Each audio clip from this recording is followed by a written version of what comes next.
Buenas noches, queridas personas. Es un gusto y un placer estar aquí acompañándolos en esta serie de estudios que se llama Como nosotros. Este tiempo de estudio y conocimiento de los 12 apóstoles, que su vida y su ministerio debieran ser una fuente de inspiración e influencia para poder así cumplir con el propósito con el cual hemos sido puestos en esta tierra, en donde hacen falta personas que puedan trastornar la vida de los demás para poder cambiar su vida, su forma de ser, así como lo hizo con Judas y con nosotros mismos, que a partir de que tuvimos un encuentro con el Señor, todo cambió. Nuestro Señor Jesús es el camino, la verdad y la vida, y solo Él nos lleva a la vida eterna. Esta es la historia de Judas Tadeo, uno de los 12 apóstoles. Vamos a tener un tiempo con el Señor para poder empezar y que Él nos bendiga, nos guarde y que nos haga tener un tiempo con ustedes que podamos aprender juntos y disfrutarlo. ¿Está bien?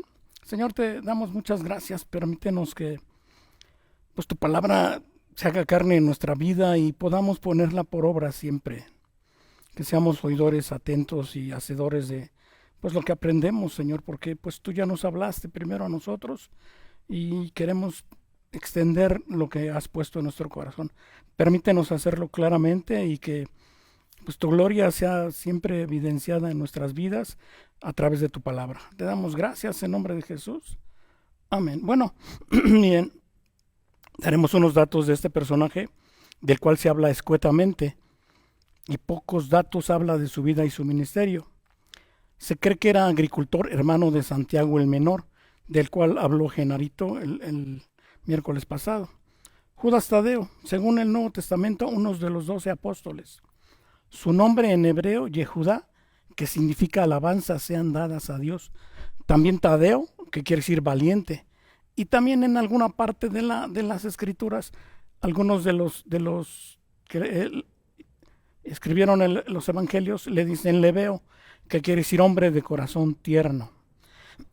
Era junto con Simón el cananeo como judaizantes, o sea, practicantes de la religión judía. Según la, según la tradición,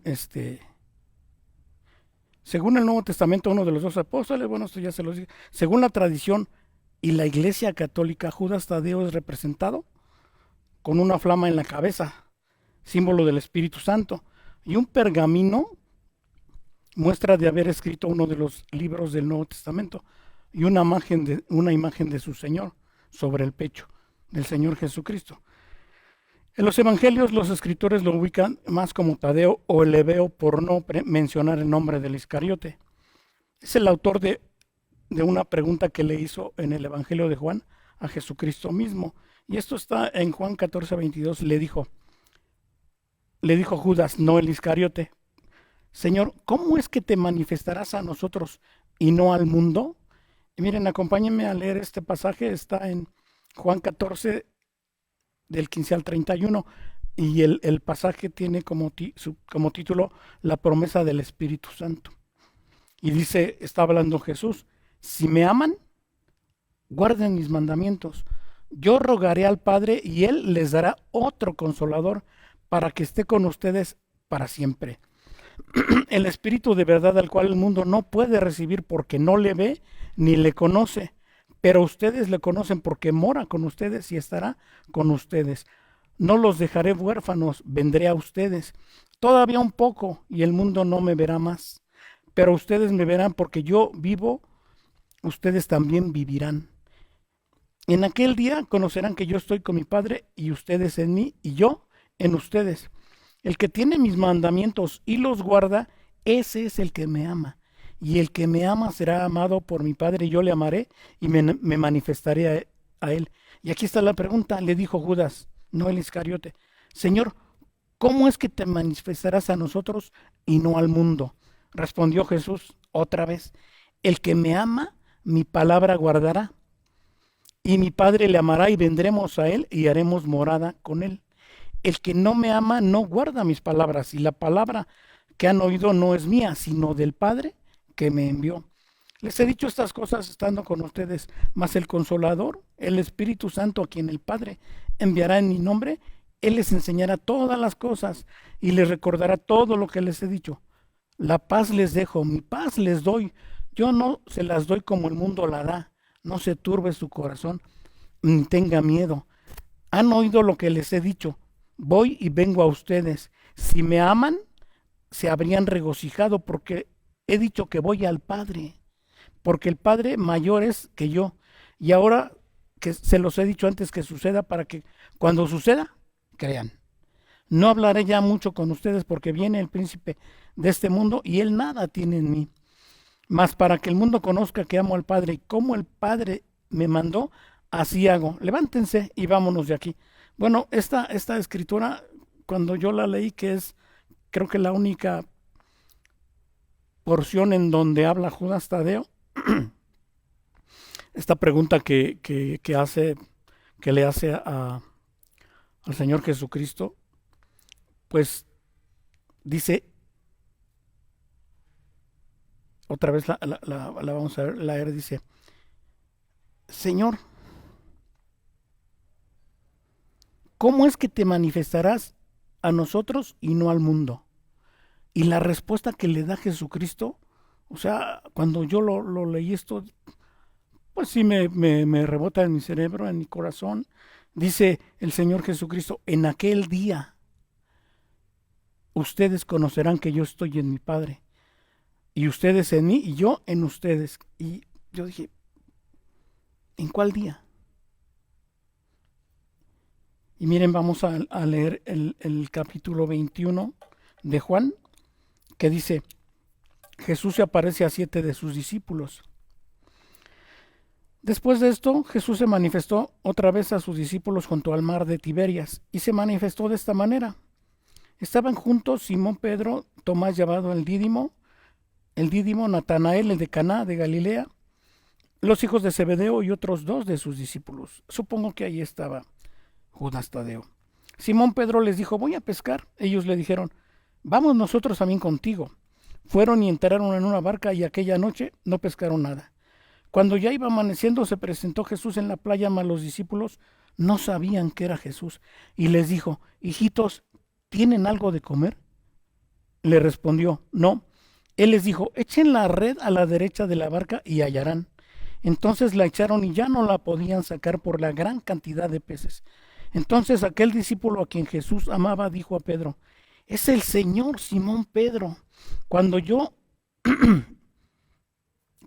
que era el Señor, se ciñó la ropa porque se había despojado de ella y se echó al mar. Y los otros discípulos vinieron con la barca arrastrando la red de peces, pues no distaban de tierra, sino como 200 codos. Al descender a tierra vieron brasas puestas y un pez encima de ellas, y pan. Jesús les dijo, traigan los peces que acaban de pescar. Subió Simón Pedro y sacó la red a tierra llena de grandes peces, 153, y aun siendo tantos la red no se rompió. Y le dijo Jesús, vengan y coman. Ninguno de los discípulos se atrevía a preguntarle, ¿tú quién eres? Sabiendo que era el Señor. Este es el día. ¿Se dan cuenta? Este es el día del que habló Jesucristo. En aquel día vendré a ustedes, dice. Le dijo a Judas, no el Iscariote, Señor, ¿cómo es que te manifestarás a nosotros y no al mundo? Y habíamos visto que el Señor Jesucristo ya le había comentado, en aquel día ustedes conocerán que yo estoy en mi Padre y ustedes en mí y yo en ustedes.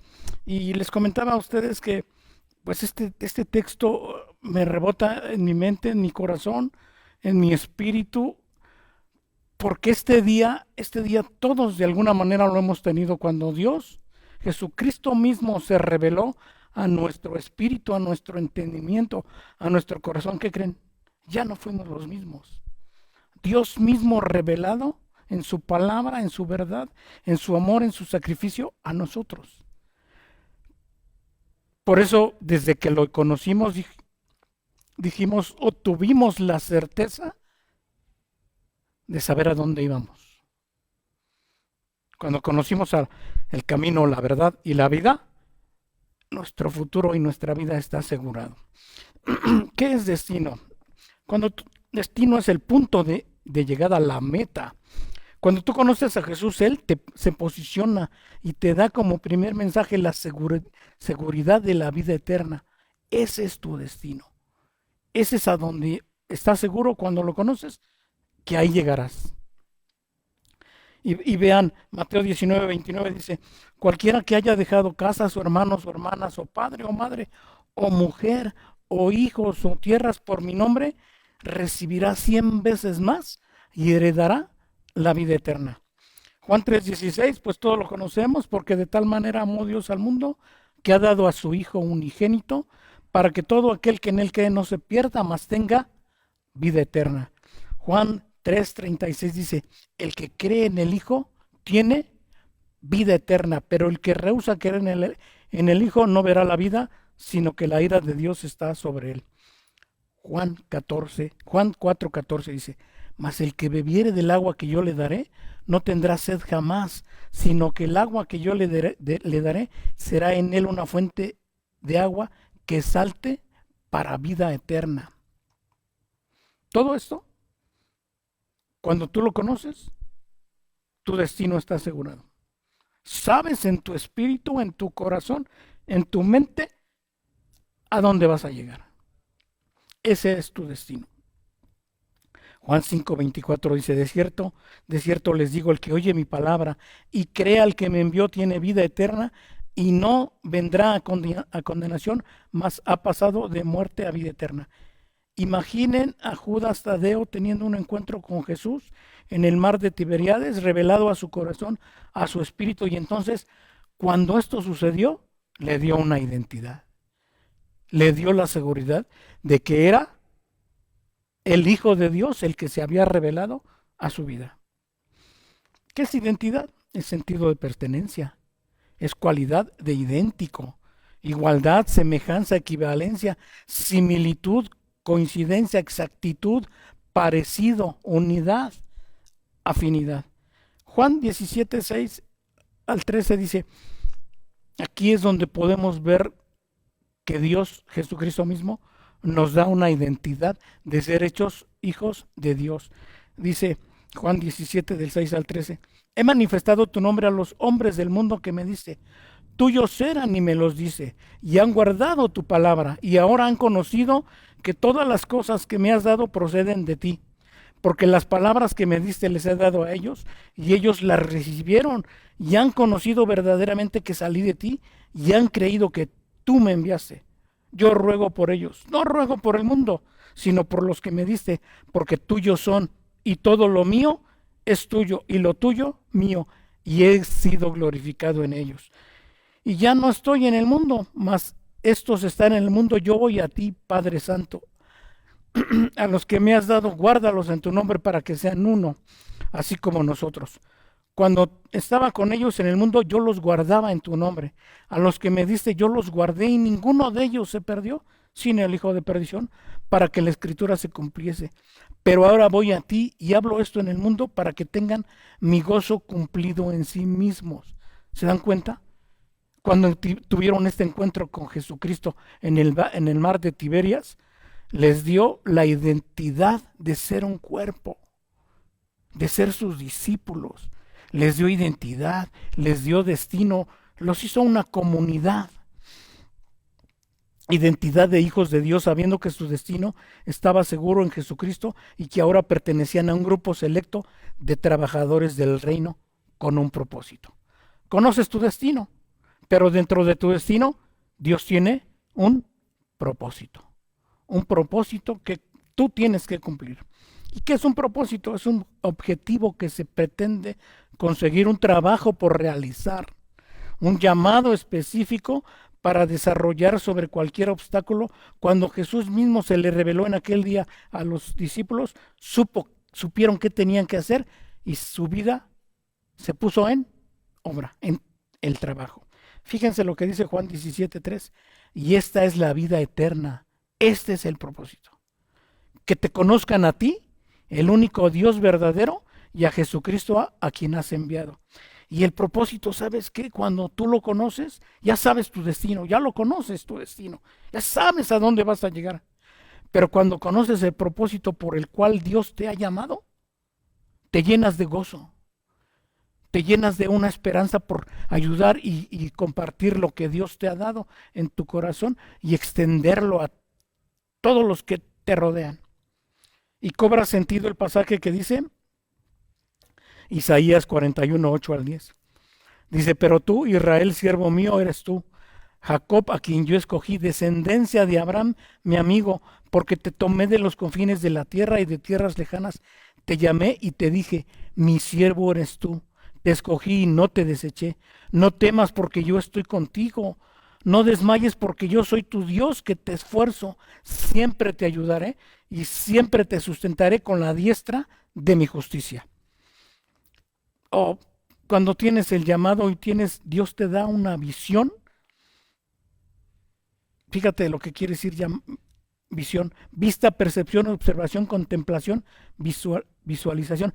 Quizás ahora mismo no tengas la visión de todo lo que Dios quiere hacer en nuestras vidas. Quizás no pero tienes el llamado. Sabes qué tienes que hacer. Y eso te llena de sumo gozo porque pues, te estás cumpliendo con lo que Dios ha puesto en tu vida y en tu corazón. Cuando Judas Tadeo entendió que en aquel día su Santo Espíritu del Señor, la revelación de su gloria y el mismo Jesús les dio propósito, su llamado se convirtió en parte de su vida. Y la visión de su futuro estaba en su llamado. O sea, él se veía a dónde iba a estar. Cumpliendo la voluntad de Dios, a Él sea la gloria. Y no es fácil, ¿saben? Les voy a decir, no es fácil porque se sufre, se lucha, se batalla en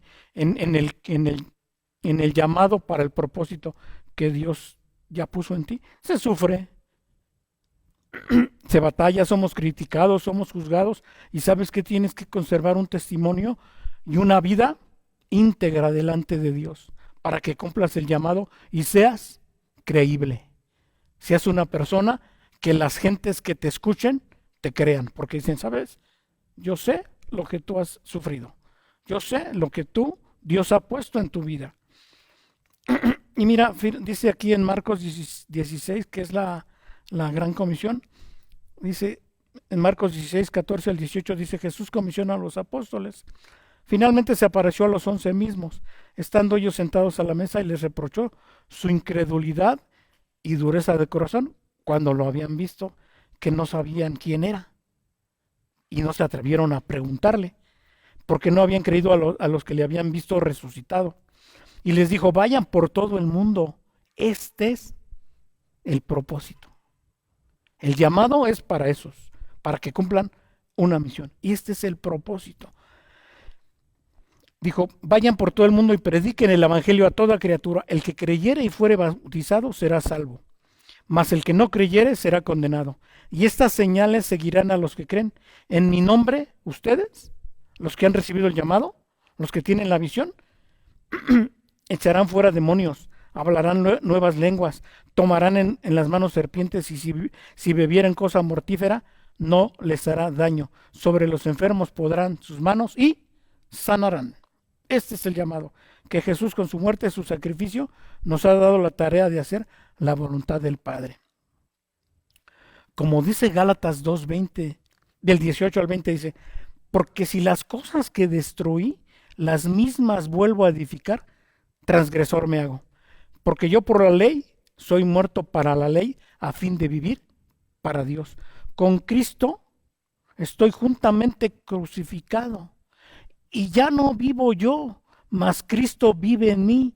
Y lo que ahora vivo en la carne, lo vivo en la fe del Hijo de Dios, el cual me amó y se entregó a sí mismo por mí. Yo no sé usted cuando recibió a Jesucristo, cuando hizo una confesión, una declaración de fe de aceptarlo en su vida. No sé qué pasó, pero yo sí sé qué me pasó a mí. Imagínense que yo todo el tiempo de los 7 días de la semana se lo dedicaba a una pasión que tenía, que era hacer deporte. Jugaba fútbol miércoles, jueves, viernes, sábado, domingo. De 7 días de la semana jugaba 4. Y esa era mi vida. Y estaba totalmente metido en esa situación y eso era pues la idolatría que yo tenía por ese deporte. Porque ahí yo dejaba todo por hacer eso. Cuando conocí al Señor Jesucristo, mi vida totalmente dio un vuelco. Yo tenía, y como dice la escritura, a mí se me rompió un velo, porque yo no veía cómo era, no tenía una posición como ahora o cuando recibí a Jesucristo, la tuve. Cuando recibí al Señor Jesucristo, mire, se me abrió un velo y pude verme exactamente la posición que tengo delante de Dios. Y delante de Dios me sentía así, me sentía así. Y lo que yo tenía por ganancia, ahora lo tengo por basura. Ya ni juego fútbol, ni tengo la edad, pero tampoco ya no me inspira, ya no está, mi corazón ya no está ahí. Mi corazón está totalmente apartado para el Señor, para hacer su obra, para hacer el llamado para el cual Él me ha puesto en esta tierra. Y lo primero que, bueno, yo les puedo decir, el primer llamado que yo sentí es recuperar a mi familia para la obra de Dios.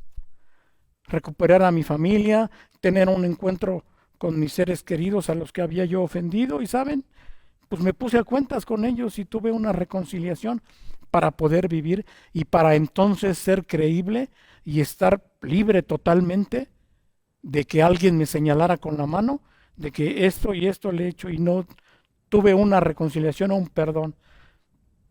Pedí perdón a los que había ofendido, la primera de ellas a mi madre. Cuando yo recibí al Señor Jesucristo, lo primero que hice fue, ¿sabes? Arrodillarme en sus rodillas y decirle, ¿sabes qué? Perdóname por todo lo que te he hecho, yo he sido un mal hijo. Y a partir de ahí mi vida cambió. Y entonces ya Dios empezó a ordenar mis pasos. Así como lo hizo con Judas. Que él le dijo, Señor, ¿por qué solamente te vas a manifestar a nosotros y no al mundo? ¿Sabes por qué? Porque Dios es un Dios personal. Dios en ti pone un propósito y los talentos y las cualidades que tú tienes son únicas para la obra de Dios. Son únicas y formas parte de todo un engranaje que tú, para lo que Dios te ha puesto, lo tienes que hacer y cumplir. Porque para eso estás preparado y Dios te ha capacitado. Entonces, bueno, dentro de este peregrinaje que yo tuve después de haber conocido al Señor Jesucristo, sabes que empecé a morir a mi carne, a mis deseos, a la idolatría que tenía por ciertas cosas. Lo primero que el Señor me quitó así enseguida fue como hablaba. Yo hablaba muy mal y no era testimonio para nadie, ni mi vida no era muy correcta delante de Dios. Pero Él empezó a ordenar. Él empezó a ordenar mi vida y entonces pues yo le hice caso, le obedecí. Porque lo primero que tienes que hacer para que puedas avanzar es tener fe. Fe en que el Señor Jesucristo te ha salvado. Tienes que tener fe en que Dios existe. Empezó a ordenar mis pasos. Y miren, este punto que les voy a decir es muerte. Si tú no mueres a tu carne, pues no podrás ser utilizado al 100% por el Señor Jesucristo. Tienes que empezar a morir para cumplir nuestro propósito. Y si no mueres totalmente, el propósito no se avisora claramente por estar todavía atorado en problemas de la carne o la falta de fe. Pero ¿cómo podemos afirmar nuestra fe y el propósito que Dios ha puesto en nuestras vidas? Cuando nosotros nos damos cuenta de dónde nos sacó el Señor. Cuando tú dices y ves un poquito al pasado y dices, yo era así y ya no lo soy. Yo hablaba así y ya no hablo. Yo infringía esto y era un irrespetuoso con mis padres, con mis hermanos y ya no soy. Cuando tú estás consciente de todo eso, entonces se va afirmando y aclarando la visión que Dios ha puesto en ti y el llamado se hace patente. Y el llamado entonces te empieza a gobernar para que puedas ser utilizado por el Señor Jesucristo. Dice Romanos 12 del 1 al 2, dice, así hermano, así es.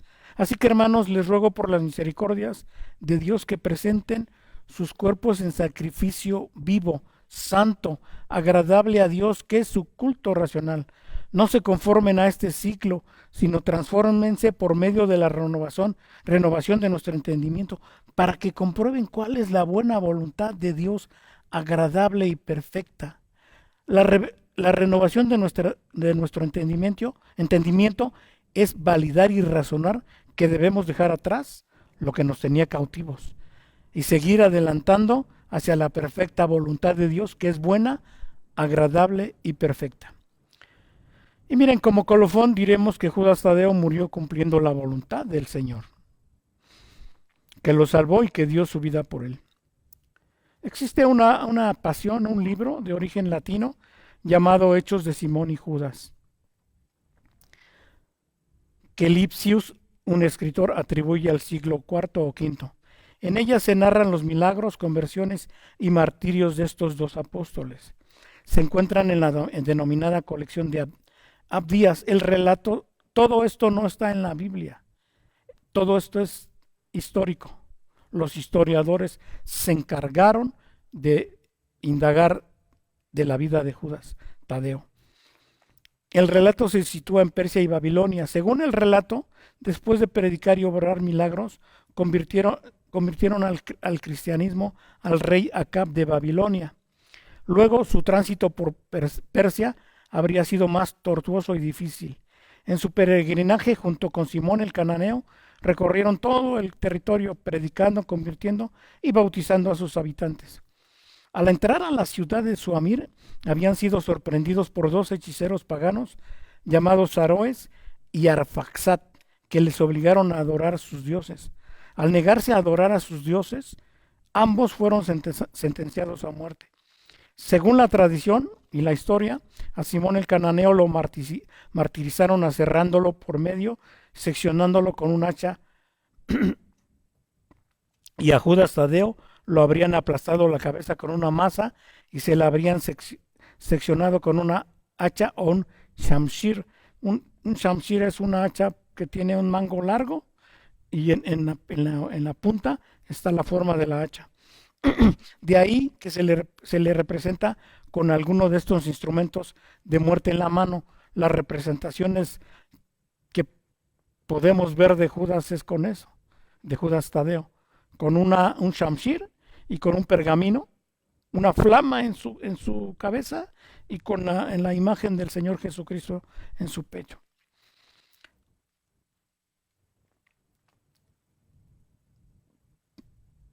De ahí que lo represente con alguno de estos instrumentos que les estoy diciendo, de muerte en la mano. Hasta el siglo XIV se personificó también a Judas Tadeo con una alabarda, que es lo que les expliqué, o una espada. Pues hasta aquí llegamos con la historia de uno de los 12, como nosotros, pasando dudas, incertidumbre, pero al final de sus días, cumpliendo con el propósito por el cual fue llamado, volviendo a su diseño original. Es un placer compartir este estudio con ustedes y de cumplir el llamado con el que nosotros hemos entregado nuestra vida a Jesucristo respondiendo a su llamado. Sigan nuestras transmisiones.